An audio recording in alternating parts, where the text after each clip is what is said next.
All right, what's up, guys? We got through the weekend. Today is Monday. So, Friday, if you did not catch the videos I put out Friday, put out two Friday.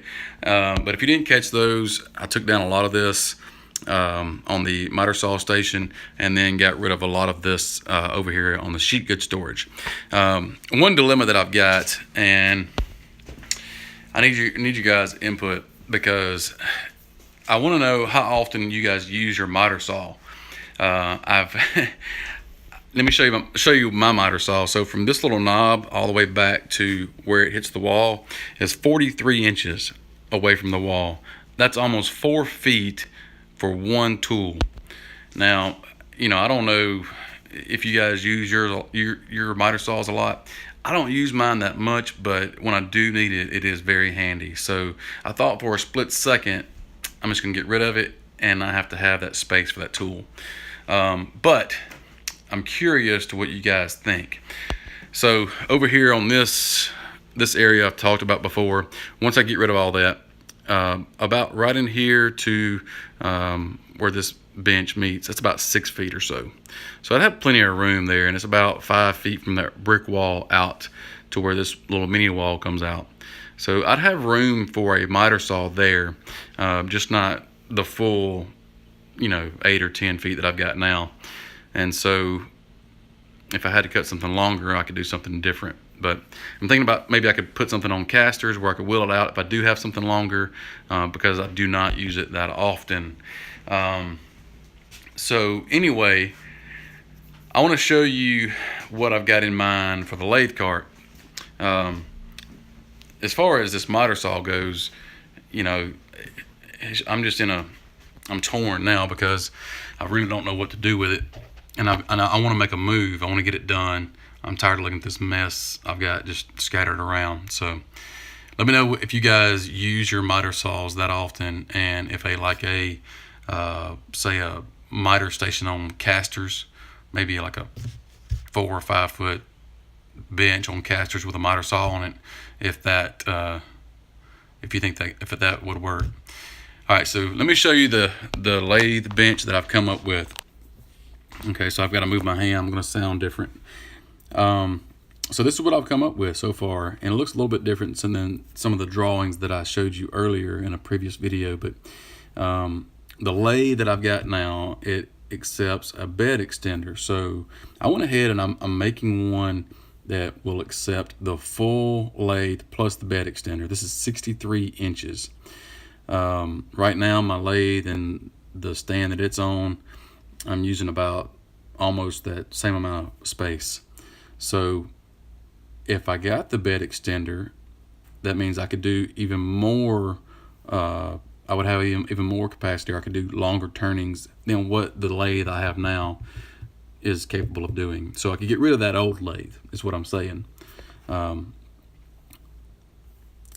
put this back in the same place.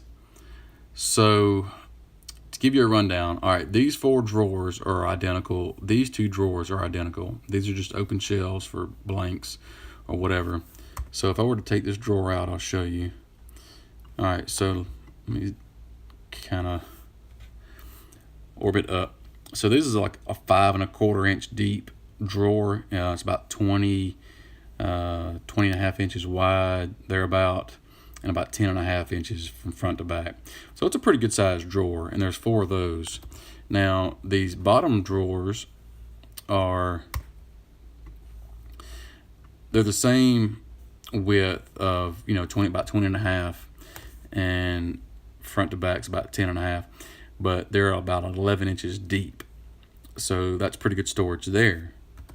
Now on these over here, I went back and forth on these things so many times, and I just come up with a solution that I liked. But this I like better than what I've come up with so far. So let me just take one of these out. If I can slide it on the green axis now. So these would hold the lathe tools, and there's 4 of these, and they're all identical, except this door here is a little bit wider to cover up that end grain of that side panel on the other side. But these tools here would have some kind of stop down here to work so they could rest on, and then maybe like a PVC pipe or a clamp of some sort to hold them in place. And that way you could see, what cutter you're grabbing. They're not sticking up past the bench. They're not, not being safe, because I know some guys are, concerned about that. I, for one, am for my kids in the shop. So, they're hidden. The tips aren't sticking out in the open. And then when you're done with them, you can just close everything up and you don't even see them. So that was really something that was attractive to me, to being able to get them out of the way when you're not using them. And then also, I've got like a 4-inch kick plate at the bottom to allow you to stand closer to the bench. And then the top has got a T-track all the way across to, attach like dust collection, camera gear, lights, that kind of thing. So anyway, that's what I've got so far. And I'm happy with it. I don't know. I went back and forth so many times on this that I don't know what else I could do. I mean, I know I could have them exposed all the time and have a variety of things there, but I kind of like this idea. So let me know what you think about that. I want to build something that I'm able to use, that I like, but I also want to build stuff that you guys are interested in, because I will have plans for these. And so I'm just asking for your opinion. What do you like about the lathe bench? What I just showed you, what do you not like about it? And I'm open for suggestions. And tell me what you think about this, that solution. I'm relying a lot on you guys, so no pressure. But no, I'm just kidding. I really do value what you guys think.